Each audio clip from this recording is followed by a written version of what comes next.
Hello, and welcome to the PDA Society's podcast.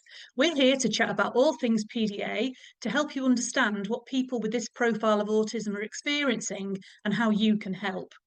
We'll be sharing research, professional expertise, and the insights of people with lived experience to help you understand PDA and have more tools to make life easier. So, whether you're a PDA yourself, a family member, friend, or professional trying to make a difference, welcome from everybody at the PDA Society. We hope you'll find this useful. Hello everyone, welcome to today's podcast. My name's Ed Archer, I'm CEO of PDA Society, and I'm joined today by Beth Silcox. Beth is a qualified counsellor and a specialist in special educational needs and disability advice.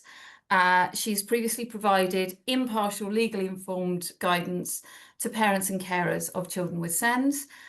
She's a trained therapeutic counsellor, and she builds upon her deep commitment to children's mental health and well-being by supporting whole families. In that, she's got hands-on experience from residential schools and a research background in school behaviour policies and their inclusivity for autistic pupils. So she's a really great person to have here talking to us today about what support families can get to understand what their rights are, but also how you navigate through the system with as little damage as possible. Hi, Beth. Anything you want to say to introduce yourself? Yeah, thank you so much for having me here today. It's a wonderful opportunity to come and talk to you. As you said, I feel like I've got quite a unique viewpoint on SEND and children. I have research background and I've worked in the education settings. I have that legal training, which means I can give impartial advice, but I'm also a parent. I'm a parent with neurodiverse children, so I've experienced this situation from lots of different viewpoints. So hopefully that will be helpful today. Yeah, I really think that's something that parents I know really, really value, is that hearing from other parents that get it. So we're going to spend about 30 minutes today talking about kind of support that's available to parents. And I'm going to start by saying, what kind of advice is out there for parents trying to find their way through the SEND system, and kind of what role do those services play in the broader SEND support system? Yeah, so there are lots of different areas of support. It's worth talking to your school to see their access points and things they can offer. Every local authority also has a SENDIASS team, which is a special educational needs and disabilities information and advice service. So every local authority has something called a local offer, and within that is this SEND team, and we give free and impartial advice to support parents. And that can be anything from maybe a parent who's got a new diagnosis and isn't sure how to navigate the education system and asking for support from school. It can also be if a parent has applied for an educational healthcare needs assessment and that's been declined and they need to do the appeal process. So there's a wide range of support that can be given through that service, and I think it's all free and it's all impartial. Lovely. And anyone in England who needs it can access it, and it's for free, is that right? Absolutely, anyone. So it's worth looking at your own local authority's local offer, because then it should clearly say what they can offer within that service, and there'll also be details to contact. So because each local authority has their own team, you do need to contact your local team. But yeah, absolutely anyone. It's all free, it's all impartial, and it's all confidential. Lovely stuff. Just to declare an interest, I also used to work for a SENDIASS service back in the day when they were called PPS services, which gives you an indication as to how old I am. So one of the questions I know parents are going to want to ask is, how are those services funded? And are they really independent? So that's something we get asked a lot. So they're funded through the local authority, because the local authority, to meet their statutory duty, has to have a team like us to support parents, which is free and impartial. We often ask about the impartiality about it because we are funded by the local authority. That can come through lots of different pots. And that's very dependent on the need of that local authority. So if there's a pot of money from health, there could be a pot of money from the education system, maybe a pot of money from the social care budget. So and all that money kind of comes down to support and pay for this service. Parents are then concerned, because we are employed by the local council, about how impartial we are. But hopefully for a little bit of reassurance is that there's no overlap. The teams work really, really hard to be completely separate. So often there's different buildings, there's different entrances, there's no overlap, for example, in staff rooms or anything like that. We also have no crossover with databases. So sometimes parents may call and say, can you find out where my appeal process is? We can't, because there's no overlap at all. We're a completely separate team, although yes, it is funded by the local authority because that is their statutory duty to have us. We are a completely separate team and we are completely impartial. Lovely stuff. Okay, so what kind of support can parents and carers expect from SENDIASS? So there are limits to what people can get. So there's limits in the way that because we're impartial, we don't take sides. So we wouldn't go to school and say, you should be doing this and stepping in that way. Is that we would empower parents. So we would discuss with the parents what they hope the outcome would be. We would discuss with them what their legal rights are and support the parents to be an advocate for their own child. We also can support, again, in the education healthcare system. So if there's an appeal process, we can support the parents with their options. If there's an appeal going through, you can potentially go to mediation, or you can go to tribunal, but we can't make that decision for parents. So we are here to give parents the options, help them understand what their rights are and their different paths they can go down, but we can't make that decision for them. It's about empowering the parents. Yeah. Well, one of the things I remember from when I used to do this back in the day is that we often assume that the schools that we're working with and the local authorities we're working with know the legal guidance really, really well. And often that assumption is actually incorrect. And so I know one of the things that I found myself doing quite a lot in meetings was hearing someone really confidently say, this is what we have to do. This is what the law says. And actually I found that a big part of my job was to say, well, actually, no. Yeah. That's what the local authority guidance suggests. The local authority guidance isn't the law. This is the law. Yeah. And the law trumps the local authority guidance. Yeah. And that's not necessarily about taking sides. It's just to reassure parents. This doesn't mean that people aren't going to point out when your legal rights are not being respected. Actually, that's a big part of what SENDIASSes do. Do it in a really neutral way. Actually, that's not what the law says. Let me look it up. Here's what that piece of the law says. And I think that's actually can be a really, really useful way of kind of diffusing potentially tricky situations, is to have it not be about you're right, you're wrong, but actually, let's go back to actually what the legislation suggests.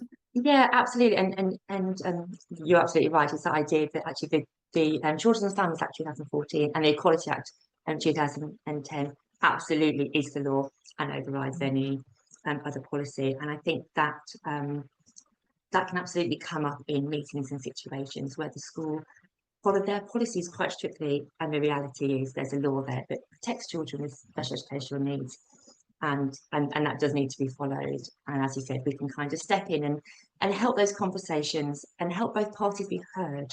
I think that that's quite a big part of what we can do, is really listening to parents and helping them be heard, but also kind of supporting those school meetings, for example, where if both parties are heard, they're much more beneficial meetings than if one party or the parent feels like that they haven't got their point across and really been heard.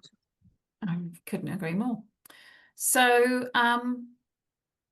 so you talked a little bit about the limits of what we can provide. Can you talk to me about some of the misconceptions families might have when they first approach a SENDIASS service? Yeah, so from a practical point of view, the misconceptions are that we can do it for them. That, like I said, that we would go into a meeting for them and speak for them, or we can make decisions for them. I really understand where that comes from. If the parent's really lost and really overwhelmed, they want someone to tell them what to do and say, this is your next steps. And being an impartial service, unfortunately, that's not what SENDIASS can do. The other misconceptions is, we discussed it earlier, but not being impartial. So sometimes parents can come to us and give us little bits of what they need, because they're so worried that it'll be passed on to the caseworker or passed back to the school. And I think that's a message that I really hope comes across, is we really are impartial, and the confidentiality around SENDIASS services, we would never talk to anyone unless a parent directly says, can you please talk to this professional with me and support me. So there is that protection in that place for parents to come to us and really be open with us and discuss what they need. It is hard, isn't it? It's hard to come to people for advice.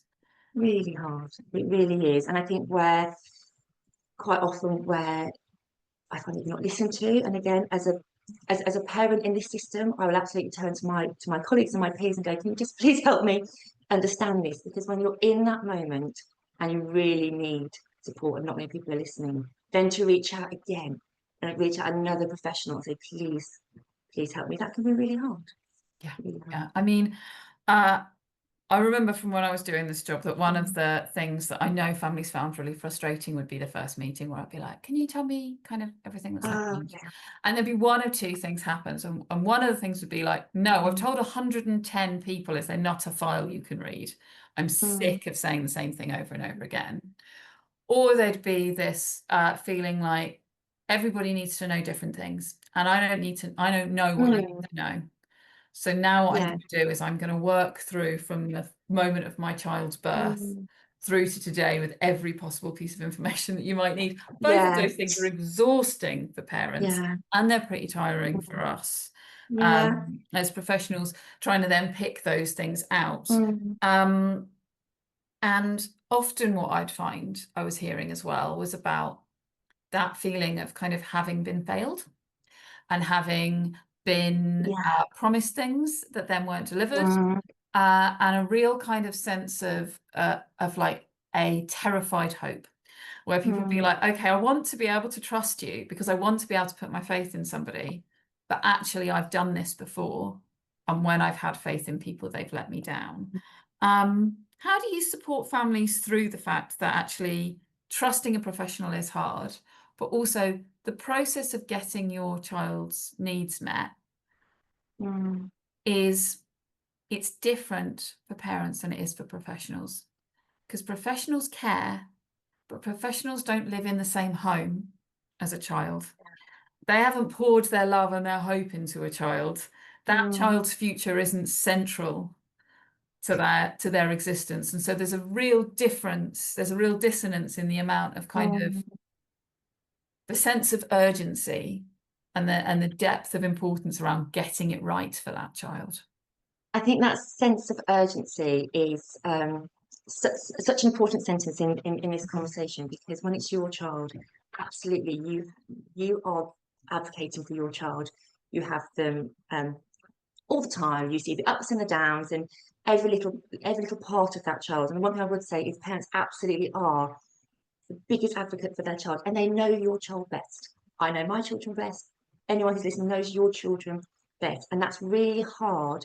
You then come across a professional who will have time constraints. They will have potentially a school, other children that they're supporting. If there's a policy in place or a funding issue in place, that it's then really hard when you have a parent who quite often will come to us in tears, absolutely overwhelmed. No one's listening to me. And there's a child who's really struggling, and then a professional who will come to us and say, I'm doing my best and I'm really trying to put this support in place and that support in place, and how to balance the two. With that, we would never, these are two separate entities, we would never talk to a child and a professional within the same circumstances, obviously without permission, but just that idea of we work with professionals separately and parents separately, and really hearing, quite often I hear that everyone's trying their best. It's very rarely that I come across a professional who's going, actually, I don't want to do anything. Quite often it's professionals saying, I've tried this and I've tried this, and I'm really trying my best. And then, of course, parents who are desperately seeking support for their child to make life just a little bit easier. Yeah, it's really it's hard stuff. Mm. And so how do we help parents through that? Have you got any kind of thoughts, like practical things? I mean, I have a practical thing that I say every time. I think I used to do one of these meetings. I've done similar types of meetings since, which is if you are about to go into a meeting with a professional, there are two things that are helpful. And the first thing is to do everything you can ahead of the meeting to prepare yourself, both in terms of kind of knowing what it is you want to ask for, but also emotionally. Yeah. And that can be, is it possible to have a good breakfast? Is it possible to have 10 minutes to yourself? Is it possible to talk to a friend about all of your worries and concerns so that the emotional stuff is kind of dealt with and sorted? So that you can go in and present yourself in the way that professionals expect you to. And it's not fair, right? It is not fair. It's not okay that a parent who's maybe had to get up 4 times in the night with their child and has been sleeping as though they've got a newborn for 15 years and whose child is really distressed because their needs aren't going to be met, has to go into a room with professionals and act as professional as someone who's come into work, made a cup of tea at the coffee thing, had a little chat with one of their workmates, you know, maybe had a nice quiet commute to work. That's not okay. So like putting all of that prep in. But the second thing is kind of saying where you are when you get into a room and just saying, hi, I'm going to do my very best to act like I'm one of you. But I just want to let you know, this is really personal for me. I really, really care about it. The other thing that I'd say, which is something that I don't think we acknowledge enough, is that lots of people who work in these fields doing the kind of jobs that are trying to sort out SEND provision or that are SENCOs in schools or that are kind of working anywhere within that system are working there because they care personally. And so while we assume that every professional in that room has had a good night's sleep and gets 5 weeks of annual leave a year that are truly relaxing, some of them won't have had that. Some of them will have had to get up 6 or 7 times in the night with their own child, or will have been in hospital overnight with their child and then come into that meeting and be having to act professional. But I think acknowledging that emotions are coming into the room is so important. And exactly as you said, there's two things. It's that being in the room. Remember, we're all humans. Everyone's human. And I found this whether I've sat in a professional seat, an impartial seat, or a parent seat. If we just realise that everyone's a human and everyone's come with lots of stuff, I'm sure, behind them that's been locked away to walk into that room. As you said, you come in, you say hello, try and present with calmness. That helps from a very human and a human point of view, and that kind of trying to start the meeting with a calm stance. From a practical point of view, treat it, as you said, like a professional meeting. Try really hard to leave the emotion outside. That doesn't mean completely outside.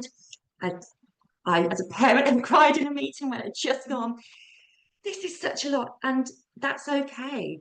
It's completely okay to actually, I just need a moment. I'm going to breathe and continue, and that's okay. But if we can try our best to go in as a professional meeting, I say write notes. So take in a notepad. This is what I'd like to discuss. These are my main points. It really helps keep the focus of the meeting. These meetings are often half an hour. Sometimes they can be in face-to-face. Sometimes they're online. They can be quite short and sweet. It's that moment of not walking away thinking, bother, I wanted to talk about this, and actually I forgot, and I talked about this because this is where the conversation went. You can have some really clear guidance to what you want to discuss. I think that really helps. And then at the beginning of the meeting, say, and we always recommend to say, take some notes and do a follow-up email. So say at the beginning of the meeting, I'm just going to be writing down some notes and I'll follow up with an email after. And it just helps the parent be really clear on what's being said. And also it means you can follow up saying, I said I would do this, you said you would do this, and this is when we're going to have that review meeting. And having all those kind of prep notes and things in front of you would really help. And the third thing I'd mention is if you want support from an impartial team, let them know ahead of time. Give them as much notice as possible. I know the team I work with would do their best to move around diaries and really fit everyone in. But if a meeting's booked for 2 weeks' time rather than a few days' time, there's much more chance of having support in that meeting, rather than leaving it last minute. Yeah. My other little tip for meetings, it's not as relevant anymore because so many of them happen like this online, was we used to say, get yourself a copy of the guidance for parents, print it out, post it, like ideally read it and know it, right? But if you don't have time to read it and know it, make that copy look like it's been read and known. Because actually there's something about just saying, I'm just coming in here and I just want you to know that I can reference the legal guidance as well as what you're saying. Absolutely. And you just reminded me I was absolutely the parent that would go with a little stack of policies and guidance, because it's exactly one. Obviously, I only studied it because of my work, but also it made me be able to go, can I just pause there? Can I just check something? And that's okay too. This meeting is a mutual meeting. So it's okay if the parents are saying, actually, can we just pause there? Can I check something? Or can I pause there? I don't quite understand that. Can you direct me to where that is in policy or where that is in guidance? Because one, it shows that you understand, or you're doing your best to understand. And it does slow the meeting down to be able to really go, okay, let's just pause, let's check this, that's fine, let's carry on. Yeah, when you're saying you have to, can you just show me where it says that in the legislation? Yeah, that's not a challenging question. That's I really want to understand this. It's a really helpful thing. Okay. And actually, I think, sorry, I was going to say that sentence is lovely. I just want to understand this. Can you just clarify that so I fully understand? It shows that mutual want to work together. It's not a show me that policy because I disagree. It's a help me understand, and actually that mutual discussion, that mutual understanding will help going forward.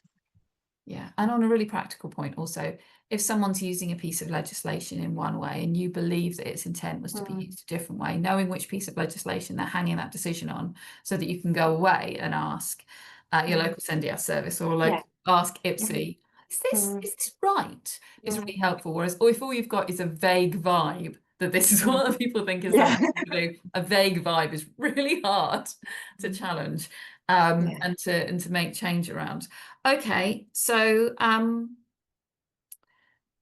if I'm a parent and I know that I need some advice because I know I'm about to start my way into this system, so I'm just going to imagine that my kid's in reception and it is not going well, and that more than one person I've come across has said, you might want to think about getting some additional help in the classroom. And I'm thinking, okay, I'm going to pick up the phone, I'm going to call my local SENDIASS service. What preparation should I do to make that first call as helpful as possible? So in that situation, I would first call school and speak to the SENCO, find out what support is in place at school already. Are they on the special educational needs register? Is there any extra support in place or about to be in place? Have school said, okay, we're doing this, but actually this is coming up? I'd get that advice from school first, because once you contact us, that's likely to be the first thing we ask. What is already in place? So we have a real understanding of the support in place at school. So I'd do that first. I'd also really think about your child and what they need. So it's really helpful for a SENDIASS service if a parent goes, okay, this is what support's in place now. This is what I think my child needs. And that could be simple as they're struggling to go into school, or they're being quite well overwhelmed in the class.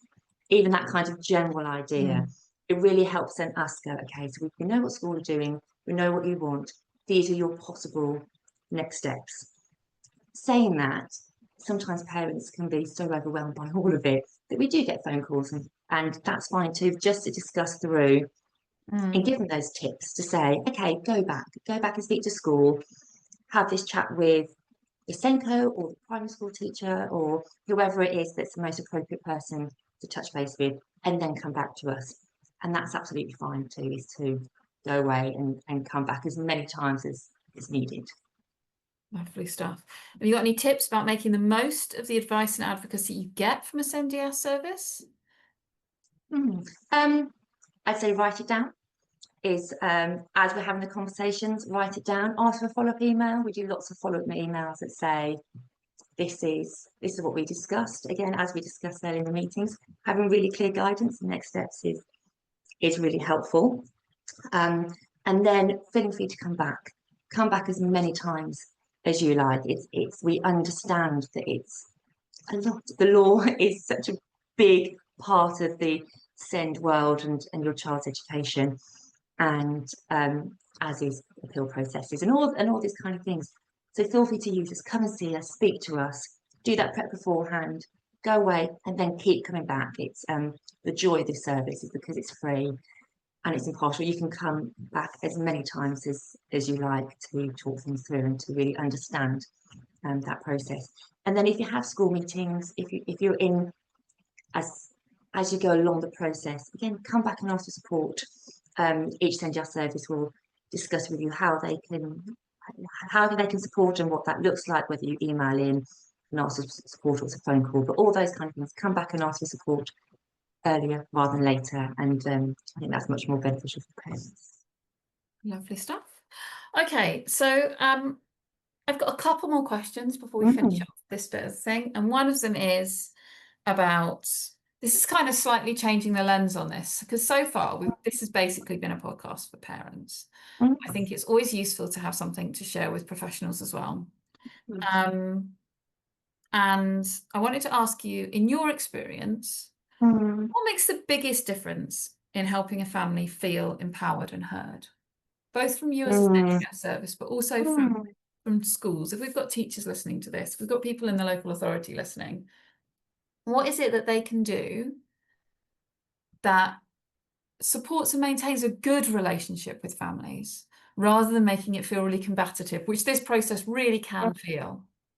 So I'm smiling as you're saying that, because there's one thing, is communication. 100% communication. So if a parent has come to see you as a professional and you're the wrong professional, email back and say, actually, it's not me, but let me refer you on to the right person. So whether that's the school process, maybe you've gone to your primary school teacher or secondary school teacher and they say, actually, it's head of year or it's SENCO, communicate that back to them. If you're in a piece of work with a parent and you're going to be off, and obviously I don't mean being off sick like these last minute things, but if you know you've got Dave meetings coming up, or you've got some time off, or there's something else coming up, just communicate that with the parents. Thank you so much for your email. I'm aware that XYZ needs doing. I can action this next week. Because then those boundaries around supports in place and the relationship really helps. If a parent then is at home thinking, I emailed 2 days ago and nothing's come back, if they've got an email saying, thank you for your email, I'll action this next week, the parent can go, great, that's it, it's in hand, it's being actioned, we can pop this down and pick it up next week. And I think sometimes the lack of communication is the biggest thing I hear as a professional, both through impartial work and through kind of private work, is always a lack of communication is the biggest thing for relationships breaking down. And it's quite a simple thing to pick up and keep those relationships going well. And there's some really simple tools that professionals just don't use that would be so helpful for everyone involved. So I'm always banging on about the joy that is automatic email replies. Oh, yes. You can set up an automatic email reply that says, you know what, we get a high volume of emails every day. We work through them in order. Sometimes it can take us 5 working days to respond.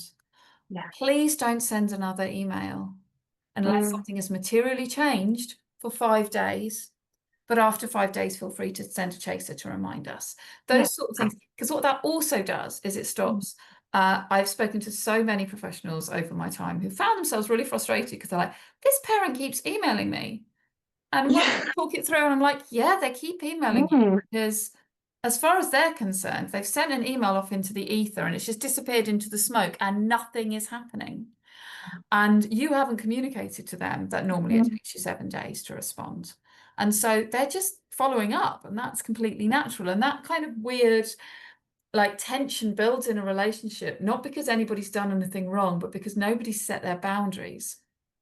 Absolutely. I think boundaries and communication are the biggest thing for any relationship, but especially when these relationships can some go smoothly, but lots don't, is if you have those boundaries about the right person to contact, so you aren't sending emails or trying to phone the wrong person. And if you can have that communication, as you said, the bounce back email is so easy to ping back, or if you're working with a parent that you're directly working with, a quick email to say, thank you so much. Actually, things have changed this week. I'll pick it up next week.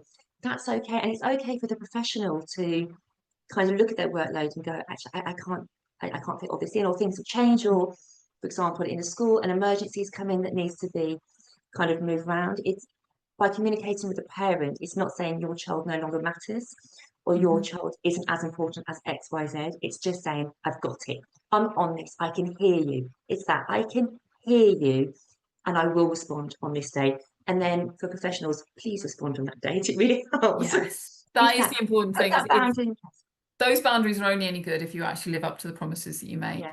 The other thing that I think is really interesting, just before we move on, is around statutory guidance around kind of how long things should take. And the statutory guidance exists and it's clear, and many parents will tell you that things don't happen in that timescale, and many professionals will tell you the same thing.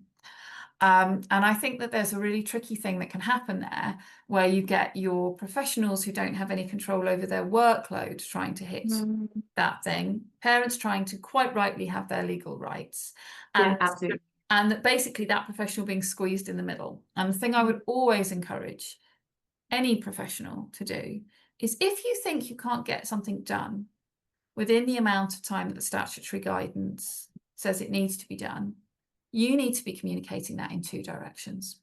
You need to be telling the parent that you're working with, I'm really sorry, I don't think we're going to hit the statutory guidance on this one, and expect them to then defend their statutory rights, because that's the right thing for them to do. But you also need to be talking to the people who manage resources within your department to say, I am now at risk of not being able to hit this statutory guideline because of a lack of resources. And actually what you should be considering is any complaint that a parent then makes about that not being hit as supportive action, because actually that's all a case for what resources need to go in order for this process to be expedited quickly. Because those statutory guidance, they don't exist for no reason. While we're waiting to work out how we're supporting a kid in school, that kid isn't getting the right support in school, and they're falling further behind than they need to. But I think there's something really important about knowing where the blame sits for that. And it might be occasionally that it sits with an incompetent professional, but it's more likely, more common, that what it sits with is a professional who's massively overloaded.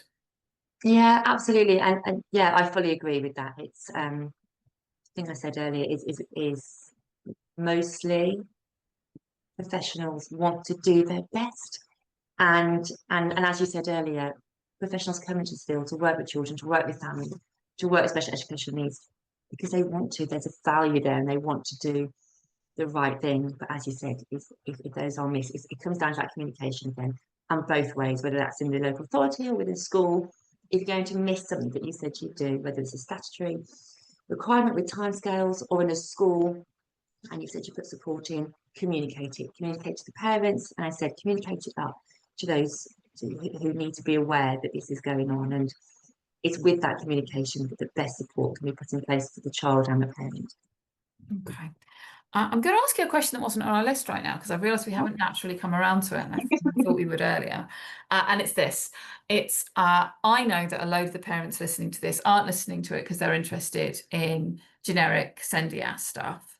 They've got one burning question, which is, in my local authority, if I say the words PDA, the local authority are going to go, we don't think that's a thing, and it's going to shut down my requests for help for my child. And we wanted to find a place in here where you could explain how it is decided whether or not a child needs something, because it's not about diagnosis, is it? It's not about a diagnosis. Absolutely, it's not about a diagnosis. So if that happens, it's about your child's needs. So my child needs this extra support because of X, Y, Z. My child is struggling here because of X, Y, Z. So it could be being overwhelmed in the class. It could be, as I said earlier, struggling to go into school. It's not about a diagnosis. It's not about a piece of paper. You can say, look, it's on this piece of paper and it says. It's absolutely about the need of the child, and from a parent, and the parents listening, it's about evidencing that need. My child is missing school. This is their attendance rate. They're missing school because of this, because this isn't in place. But absolutely is not about a diagnosis. And I speak to lots of parents with lots of different disabilities and neurodiversities, and I was speaking to a peer who has a child with PDA, and they were saying that it can sometimes, she felt it could sometimes reflect on her, that she then felt she had to go very quiet because she didn't have a diagnosis that says PDA, and it was about her explaining her child. So she was sharing with me that she has a particular book that she feels explains it really clearly, and she can pass that on to teachers and say, look, this book really clearly explains PDA, and I'm asking for help. And even going up with other professionals, this book really clearly explains my child. My child has extra needs. It doesn't matter if it's in a diagnosis. My child has extra needs. Please read this, and it will help you understand my child. And hopefully that will be enough to go forward. But no, absolutely, you do not need a diagnosis. I can shout it from the rooftops.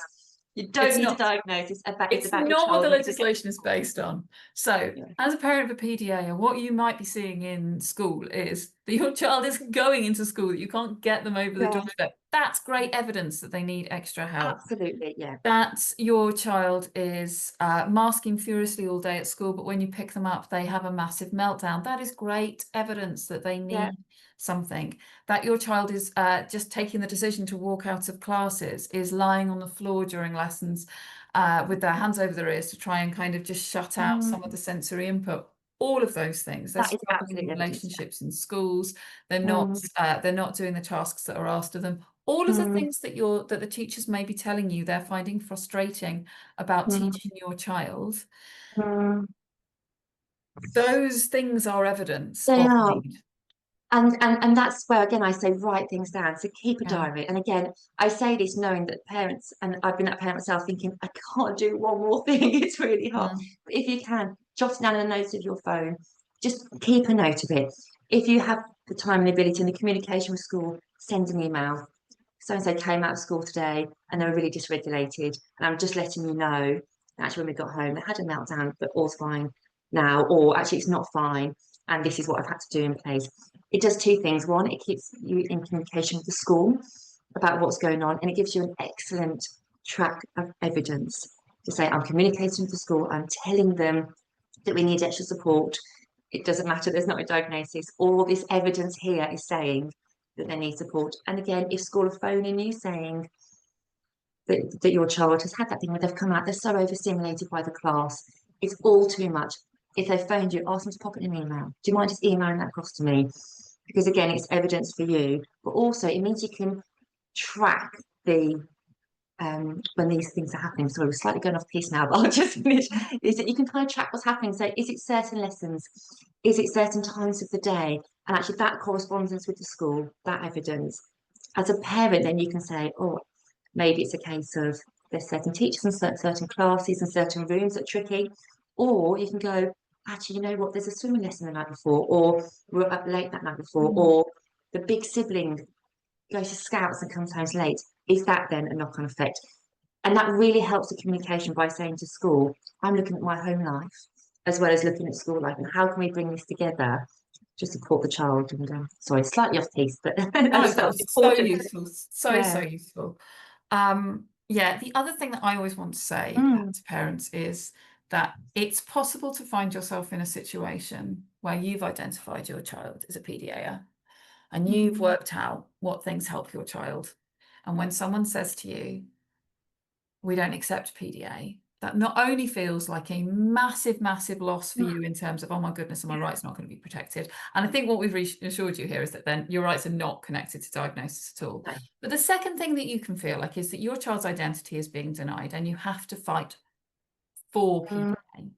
And what I would always say there is, don't worry about doing that. That's our job. That's PDA Society's job. It's our job to kind of make the case that that it's important to recognise PDA. It's our job to do those sorts of things. Your job as a parent is to be like, okay, do I need to convince somebody about this profile of autism's validity?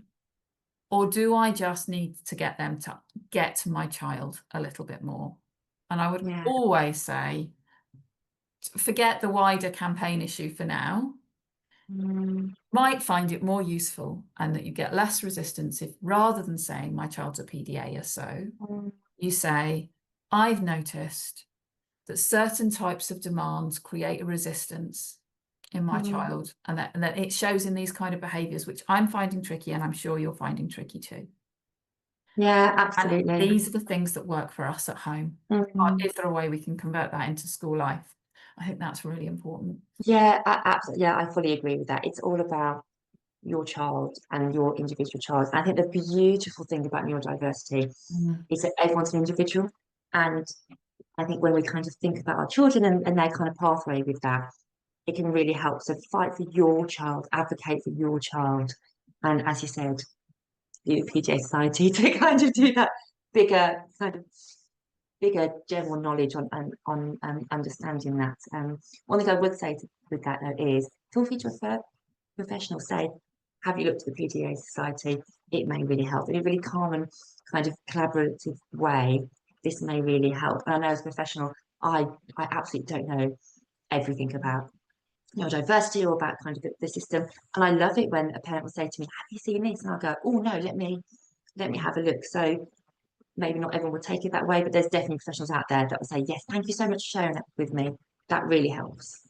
Yeah, and we've got a lovely section for educators that talk about kind of how to think about PDA and how PDA can present in the classroom. So there is information there that's free and available, as well as training and consultancy.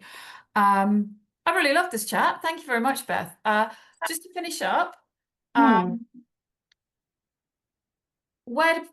me where parents look if they want to find advice and information, they want to know what their local SENDIASS service is, that sort of thing. Yeah, so go to your own local authority's local offer. So it'll all be on your local authority's page. There'll be a send page and there'll be a local offer, and that will have your SENDIASS team's contact details and also what your local authority are offering. Lovely stuff. Thank you very much. So, if you want to hear more from today's special guest, then there is a longer version of this podcast available over on our training hub. Sponsors of our training hub make it possible for us to create and put out this podcast for everyone for free. As a thank you, they get free access to all recordings and self-guided training on our training hub. Thank you, subscribers, for your generosity. If you'd like to become a subscriber, there's a link in our show notes.